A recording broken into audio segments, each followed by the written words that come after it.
Sekarang kita akan membahas mengenai masyarakat pembelajaran anti korupsi atau yang disingkat dengan MPAK. BPKP memiliki instrumen pengawasan anti fraud yang berguna untuk menghancurkan normalisasi korupsi yang bernama Masyarakat Pembelajaran Anti Korupsi atau yang sering disingkat dengan MPAK. MPAK adalah paradigma dalam pemberantasan korupsi yang menempatkan pembelajaran anti korupsi sebagai faktor kunci keberhasilan pemberantasan korupsi. Dalam konteks upaya pencegahan dan penanggulangan korupsi, definisi masyarakat di sini perlu dibatasi kepada dua hal, yakni yang pertama, pada pihak yang berkepentingan dengan BPKP mencakup pimpinan kementerian, lembaga, pemerintah daerah, dan korporasi negara atau daerah serta aparat penegak hukum.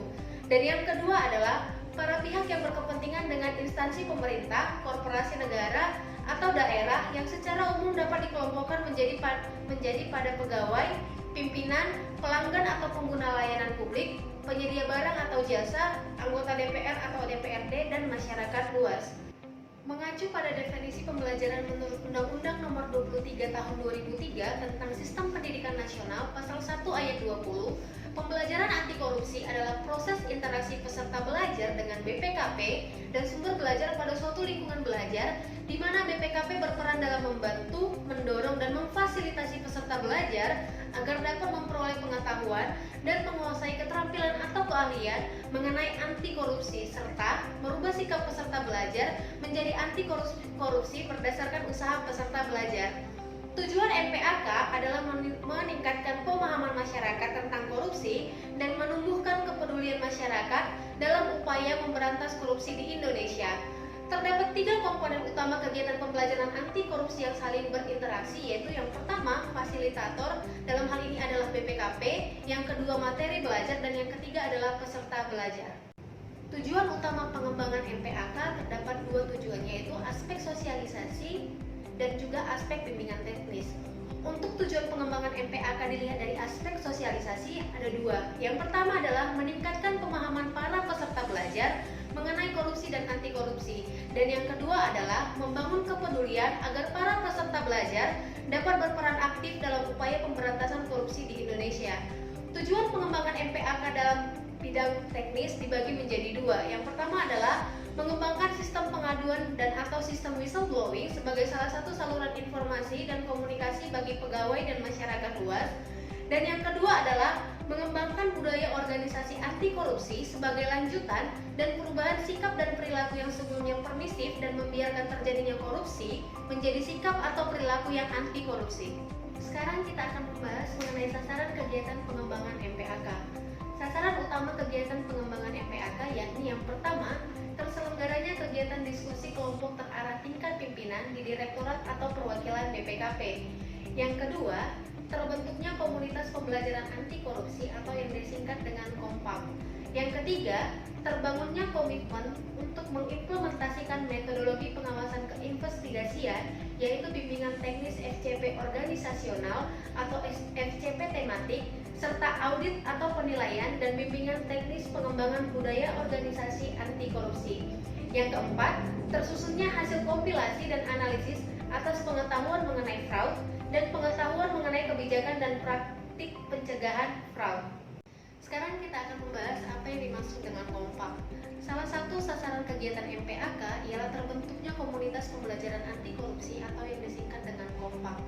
Pengertian KOMPAK menurut Peraturan Deputi Kepala BPKP Bidang Investigasi Nomor 4 Tahun 2017 tentang Pedoman Pengembangan Masyarakat Pembelajaran Anti Korupsi adalah sekelompok pihak-pihak yang berkepentingan atau stakeholders dari suatu instansi pemerintah atau korporasi negara atau daerah yang mempunyai tujuan yang sama, yaitu mewujudkan tata kelola yang baik dan bersih di organisasinya masing-masing.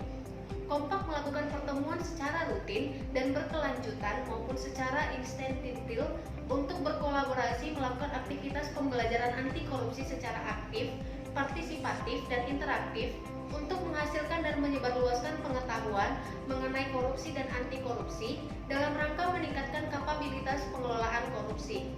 Dalam aktivitasnya, KOMPAK menghasilkan dan menyebarluaskan pengetahuan dan pengalaman mengenai kejadian dan risiko korupsi, serta pengetahuan anti korupsi berupa kebijakan dan praktik pencegahan korupsi. Hal ini akan meningkatkan kapasitas peserta kompak untuk menjadi agen perubahan perilaku anti korupsi di lingkungan peserta kompak berasal. Selanjutnya kita akan membahas apa saja materi pembelajaran dalam MPAK. Dalam struktur pengembangan MPAK, BPKP berfungsi sebagai yang pertama, fasilitator bagi peserta belajar dalam proses interaksi dengan sumber belajar. Yang kedua, penyedia sumber belajar, dan yang ketiga, pencipta lingkungan belajar. Materi pembelajaran anti korupsi terdiri atas 9 bagian yang antara lain yang pertama, gambaran kasus korupsi di Indonesia. Dan terdiri dari beberapa bagian. Yang pertama, kasus-kasus yang terungkap. Yang kedua, pelaku korupsi berdasarkan instansi dan profesi. Yang ketiga, korupsi berdasarkan perkara atau kegiatan. Yang keempat, hukuman yang dijatuhkan pada koruptor. Dan yang kelima, informasi indeks persepsi korupsi atau IPK dan indeks persepsi anti korupsi atau IPAK. Materi yang kedua ialah jenis korupsi berdasarkan Undang-Undang Tindak Pidana Korupsi yang dibagi menjadi beberapa bagian antara lain gratifikasi, benturan kepentingan dalam pengadaan, pemerasan, perbuatan curang, suap penyuap, penggelapan dalam jabatan, dan kerugian keuangan negara. Materi yang ketiga ialah penyebab korupsi berdasarkan fraud Pentagon yang dibagi menjadi 5 bagian. Yang pertama, sikap superioritas dan keserakahan yang dimiliki seseorang. Yang kedua, perluasan elemen kesepakatan atau opportunity. Yang ketiga, pembenaran yang dilakukan oleh pelaku atas kecurangan yang dilakukan. Yang keempat, tekanan, dan yang kelima adalah peluang.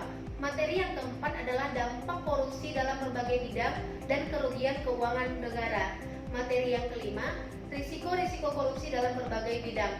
Materi yang keenam adalah nilai-nilai anti korupsi yang terbagi menjadi kejujuran, kedisiplinan, tanggung jawab, keadilan, keberanian, kepedulian, kerja keras, kemandirian, kesederhanaan. Materi yang ketujuh adalah sistem pengaduan atau whistleblowing. Materi yang kedelapan, pengembangan budaya organisasi anti korupsi. Dan materi yang kesembilan adalah strategi pemberantasan korupsi di Indonesia. Materi kita selanjutnya itu tentang pelaksanaan MPAK. MPAK sudah dilaksanakan dalam kurun waktu 2 tahun, yaitu tahun 2017 dan 2018 di seluruh Indonesia dengan fokus sasaran program pengentasan kemiskinan. Pengembangan MPAK dimulai dengan pelaksanaan Executive Focus Group Discussion atau FGD yang dihadiri peserta belajar untuk menghasilkan komitmen-komitmen dan rencana pembelajaran.